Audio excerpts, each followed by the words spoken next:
Hajimemashite. If you don't know what that means how are you in Japanese.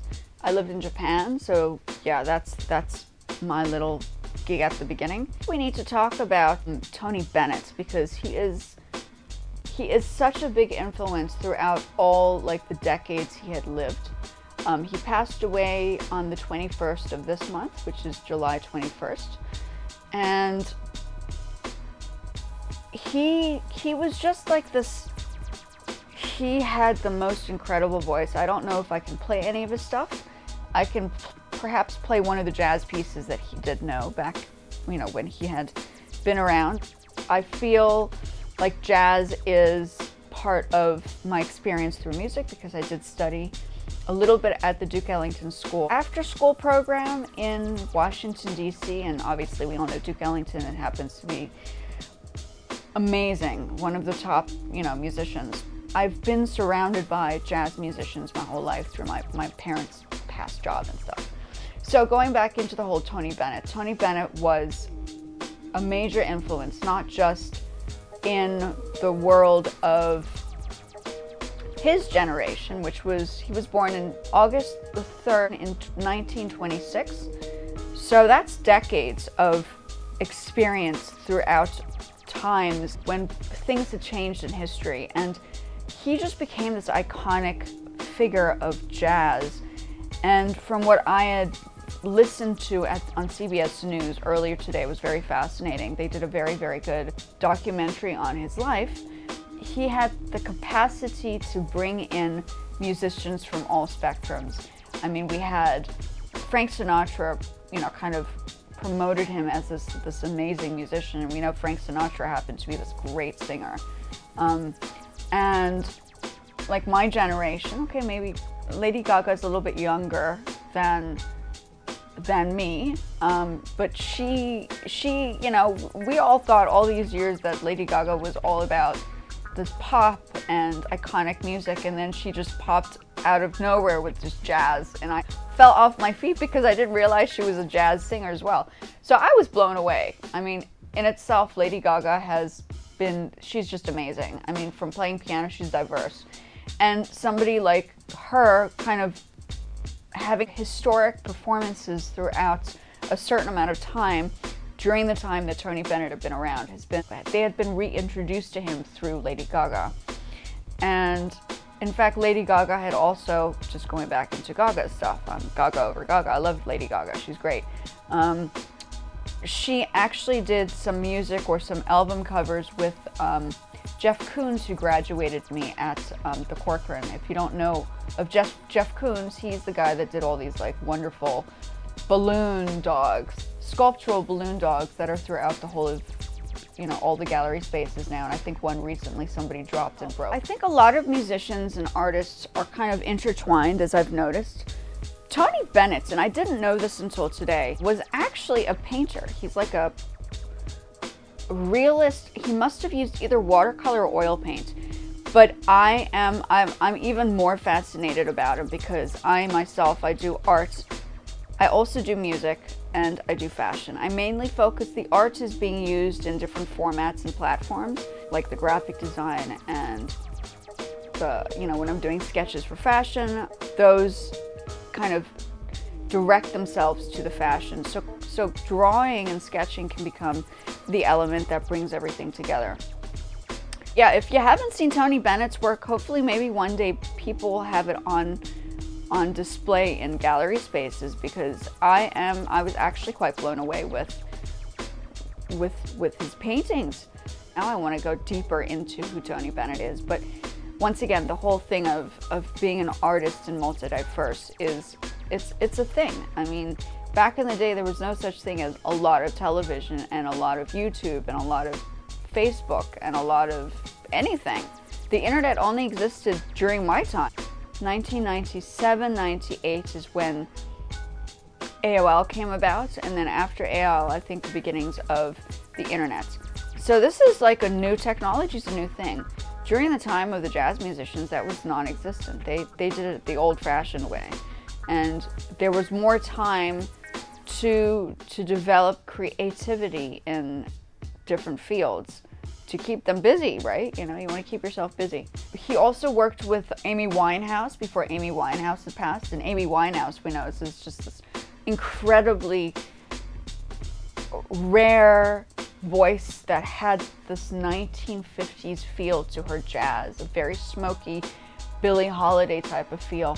Not completely Billie Holiday, but she had a very old sound to her jazz, and I was also very fascinated with her. I'm a fan of Billie Holiday. I love how Billie Holiday sings, and we have Billie Eilish, not as if she's necessarily played or performed with Tony Bennett, but I'm also beginning to touch up on or feel that she has this very jazz approach to her too. So that's a new, you know, an introduction into what's going on with the new youthful musicians, is that jazz is now coming back into the forefront. And even the song Dream a Little Dream has become this outstanding moment because of Stranger Things has become this huge thing on television as well. People are kind of being reintroduced to jazz, and I'm so thankful that it's not dying out. I'm thrilled to see that there is like a growth and a reconstruction of jazz. Like my sister, in itself, my sister's a jazz singer, so obviously jazz has a big part of my personal growing up and our personal growing up as children. So jazz has always been, it's always been there, and I'm so glad that this is becoming a discussion that the next generation will lead on to and follow through. So, as I said, Tony Bennett has just been this huge influence. Let me play a little bit of Fly Me to the Moon. He sang this as well. Fly me to the moon. So let's do this. Fly.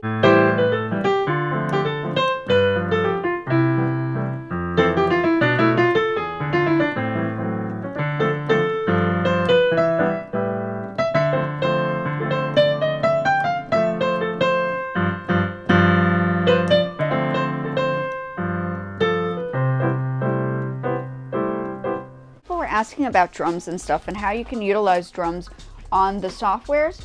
If you're practicing a piece and say for instance you have a song and you need a beat, what I usually do with students before is I'd actually ask them to choose a beat that they find on YouTube, and you can actually use that as your backtrack.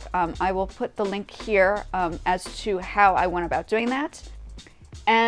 Or there's the other approach. You can actually create the beat, or you can use the beat that's already on like Logic or GarageBand and just keep it playing. So for instance, the software that you have, press a loop, which is what they're called over here on the right. You can get this on your Logic as well on the iPad. And you're going to just press it so it goes in a loop. I put it there as an idea. You could probably create,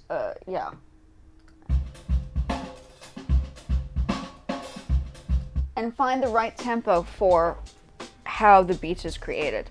So, or right tempo for the actual song that you're going to be playing. Let me just play this for you guys one more time. So it's important to know that there are a variety of different ways to do this. If you're, and I highly recommend learning jazz too. Classical is good, but learn a variety of things. Jazz is also very good. If you're wanting to understand rhythm, jazz is the best way to go. It really is amazing. And this is something diverse. Everybody, you know, somebody had mentioned gospel. I was like, well, learning the basics of gospel is good, but understanding jazz before you understand gospel is the main approach. All generations should learn this. It's just one of the, I think it's valuable. I'll also link some books down where you can find some jazz books if you're interested, and some more information on jazz chord progressions. I'll also put the chord progression book in here too if you want to learn chord. On piano, I'm not a guitarist. I painted a guitar, but I don't play guitar. I understand the notes on guitar, but I don't necessarily play guitar. I have guitars, but I don't play them. So I just want people to be aware that I'm mainly a piano type of person, a little bit of vocals, not like the best of the best vocalist, but piano and then composition is what I do.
by creating sounds and creating sounds for yourself, for instance, backtracks on songs. This is just an example. I'm going to record, it's just a quick little clip on jazz and how to utilize Logic Pro or GarageBand as a musician when you're practicing. Stars shining bright above you, night breezing seems to whisper I love you, while I'm alone and blue as can be, dream a little dream of me.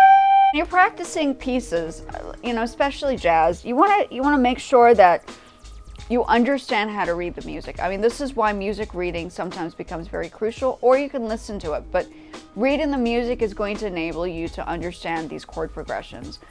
You can figure them out, and people can give you the description of what they are, but it's always better to know.